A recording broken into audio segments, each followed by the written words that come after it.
Hello everyone. आज हम लोग देखने जा रहे हैं लीव ट्रैवल अलाउंस के बारे में, जिसे हम एलटीए भी कहते हैं या इसे हम लीव ट्रैवल कंसेशन भी कह सकते हैं। तो जैसा कि आप देख रहे हैं, इसमें है लीव ट्रैवल अलाउंस। तो जिसमें भी लीव प्लस ट्रैवल इन्वॉल्व हो, उसमें हम कहेंगे कि वो हॉलिडे के लिए, मतलब वो हॉलिडे इन इंडिया की बात की जा रही है। मतलब इस अलाउंस को क्लेम करने के लिए सबसे पहला कंडीशन जो रिक्वायर्ड है वो ये है कि आप ऑफ ड्यूटी हैं, मतलब आप वर्क के पर्पज से नहीं जा रहे कहीं और आपको ट्रैवल करना भी ज़रूरी है। तो लीव और ट्रैवल अगर इन्वॉल्व हो तो मतलब आप हॉलिडे मनाने जा रहे हैं इंडिया में ही। इंडिया में इसलिए क्योंकि वो इनक्रेडिबल इंडिया जैसे मोदी सरकार ने चलाया, गवर्नमेंट चलाती है, तो इसलिए अगर आप फॉरेन में कहीं विजिट करते हैं हॉलीडे के लिए तो इसमें आपको एलटीए क्लेम नहीं करने का मौका मिलेगा। और अलाउंस नॉर्मली होता है पार्ट ऑफ सैलरी, लेकिन इसमें हम लोग ने इसमें नेट इनकम का पार्ट नहीं दिखाया है इस एलटीए को, क्योंकि कई बार होता है कि एलटीए कुछ एम्प्लॉयज़ क्लेम करते हैं और कुछ एम्प्लॉयज़ क्लेम नहीं करते हैं, इस वजह से। तो इसमें क्या करते हैं कि एम्प्लॉयर रीइंबर्समेंट करता है ट्रैवलिंग एक्सपेंसेस। मतलब ये ट्रैवलिंग एक्सपेंसेस की आप जो जर्नी कर रहे हैं from one place to another, तो अगर आप बस से गए, अगर आप रेलवे से गए या अगर आप एरोप्लेन से गए तो उसके लिए लगता है। तो सेक्शन 10 क्लॉज 5 के अंदर इसमें एग्जेम्पशन दिया जाता है एम्प्लॉय प्लस फैमिली को। और फैमिली में कौन कौन से मेंबर्स आएंगे? स्पाउस, 2 चिल्ड्रन, होली और मेनली डिपेंडेंट पेरेंट्स, पेरेंट्स जो बच्चों के साथ रहे, मतलब अपने बच्चों के साथ। जैसे अगर मेरे पेरेंट्स को मुझे घुमाना है हॉलीडे के लिए, तो वो होली और मेनली डिपेंडेंट पेरेंट्स होने चाहिए फैमिली के लिए, मतलब वो मेरे साथ रहने चाहिए मेरे पेरेंट्स। फिर डिपेंडेंट सिबलिंग, मतलब मेरा कोई भाई या बहन हो तब। फिर इसमें एग्जेम्पशन में एक्चुअल ट्रैवल कॉस्ट लिया जाता है। एक्चुअल ट्रैवल कॉस्ट मतलब यही एयरवेज, जैसे प्लेन से जा रहे हैं, बस से जा रहे हैं, ट्रेन से जा रहे हैं, इनका जो बिल का अमाउंट होगा इस मतलब जर्नी को कवर करने के लिए, उसमें आपको लीव ट्रैवल अलाउंस मिलेगा एम्प्लॉयर की तरफ से। अब आते हैं केस 1 पे। अगर आपका ट्रैवलिंग एक्सपेंस ज़्यादा है एलटीए से, तो एग्जेम्पशन मिलेगा आपको अप टू एलटीए, क्योंकि आपका ट्रैवल एक्सपेंस ज़्यादा है। तो जो सरप्लस है वो आपको खुद ही बेयर करना पड़ेगा, वो एम्प्लॉयर बेयर नहीं करेगा। फिर केस 2 है कि अगर ट्रैवलिंग एक्सपेंस कम है एलटीए से, तो एग्जेम्पशन मिलेगा आपको ट्रैवलिंग एक्सपेंस पर, और जो सरप्लस होगा वो सैलरी में टैक्सेबल हो जाएगा।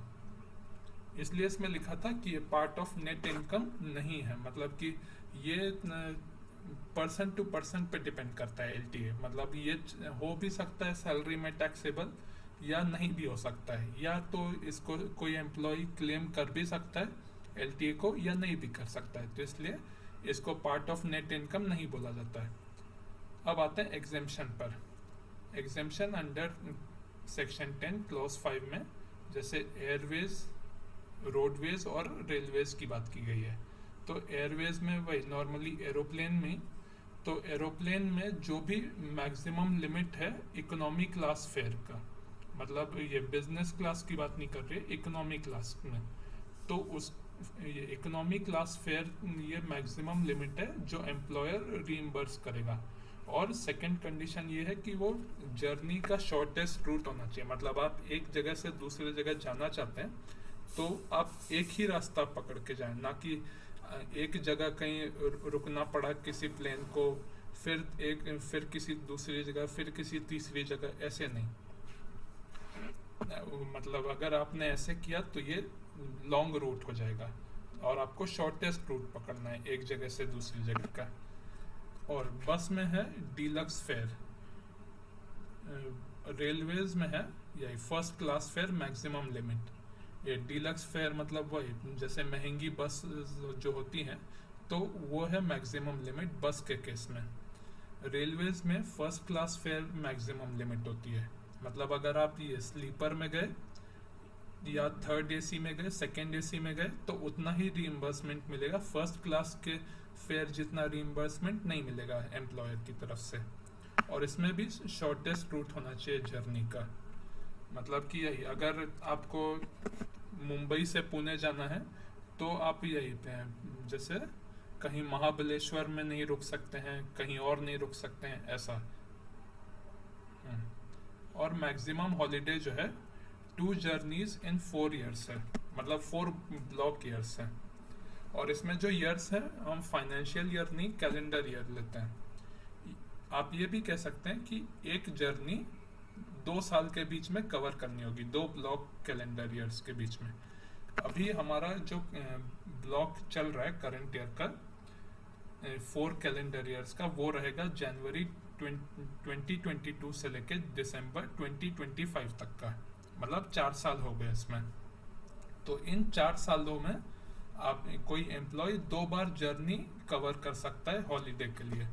उससे ज़्यादा अगर किया तो फिर ये एलटीए का बेनिफिट नहीं मिलेगा उससे। फिर अगर आपने एलटीए का बेनिफिट पहले प्रीवियस अपने ब्लॉक में नहीं क्लेम किया तो आप इसको कैरी फॉरवर्ड कर सकते हैं, और मैक्सिमम कैरी फॉरवर्ड सिर्फ एक एलटीए हो सकता है।